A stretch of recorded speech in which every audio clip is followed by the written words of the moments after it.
যত কথা বলছি,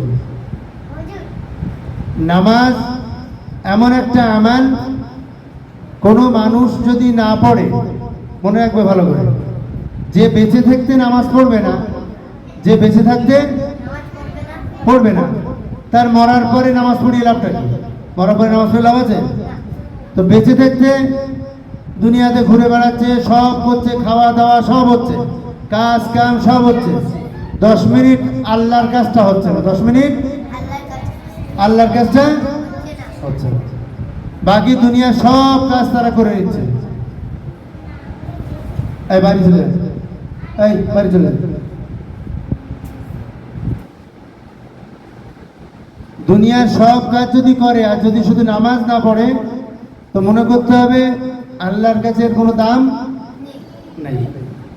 তো একজন মানুষকে ভালো মানুষ এবং ভালো মুসলমান হতে গেলে কি করতে হবে?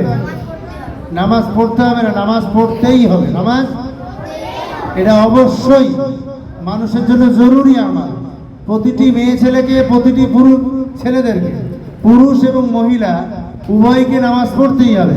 যদি সে দুনিয়াতে নামাজ না পড়ে, আজান হলে নামাজ না পড়ে, সেই মহিলা বা সেই পুরুষের জানাজা পড়িয়ে কোনো লাভ হবে না। হয়তো অনেকজনের দেখা যাচ্ছে দাদি মারা গেছে, তো আমরা জানাজা পড়ি না, তো দেখা যাচ্ছে ওই দাদি সব করেছে, খাওয়া দাওয়া ঘোরা ফেরা সব করেছে, কিন্তু নামাজটা পড়েনি। ওই দাদির নামাজ, জানাজার নামাজ পড়ি কোনো লাভ। হয়তো অনেকের বাপ মারা যায়, অনেকের দাদা মারা যায়, মারা যায় না? তো মারা গেলে ডাকে, জানাজা পড়ার জন্য কাকে ডাকে? হুজুরদের ডাকে। তো হুজুররা গিয়ে জানাজা পড়িয়ে যায়, কিন্তু তার আগে দেখছে সে কোনোদিন নামাজ পড়েনি। কিন্তু ওই সময় তার নামাজ পড়ানো উচিত না। নামাজ পড়ানো, তার জানাজা পড়ানো কি? কেন পড়ানো হয়? এলাকার মানুষ সবাই আছে, রাগ করবে, মন খারাপ করবে, এই জন্য ব্যাস এটা পড়িয়ে দেওয়া, কিন্তু তার জানাজা পড়িয়ে কোনো লাভ নেই। এই জন্য বিশেষ করে যাদের 9 বছর থেকে পার হচ্ছে, 9 বছর, 10 বছরের কে কে আছে এখানে? তার জন্য নামাজ বাধ্যতামূলক। নামাজ কি? নামাজ কি? এই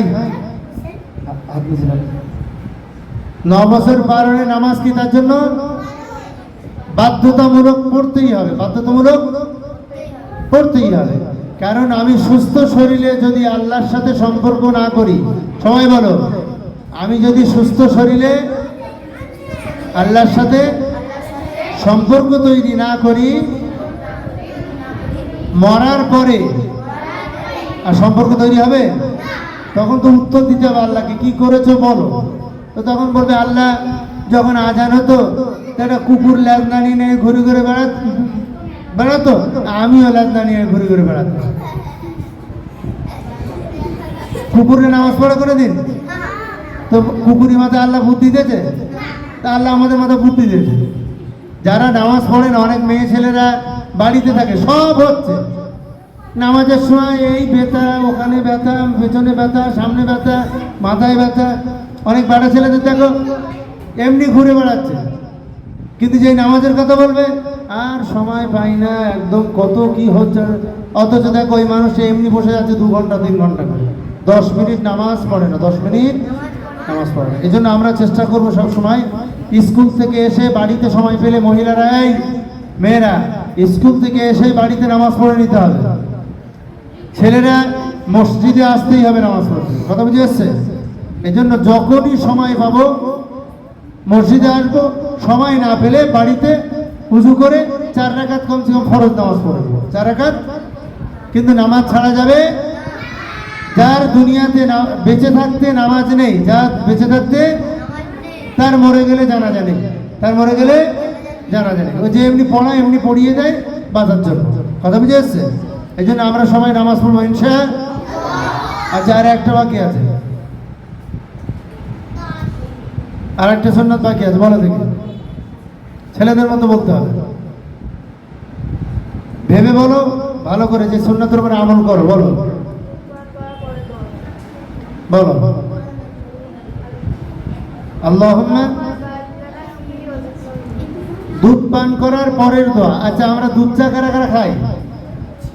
যারা দুধ চা খায় তারপরেও কিন্তু এই দোয়া বলতে হবে, বিসমিল্লাহ বলে শুরু করতে হবে, শেষে বলতে হবে আল্লাহুম্মা বারিক লানা ফিহি ওয়াজিদনা মিন এই দোয়া পড়বো ইনশাআল্লাহ।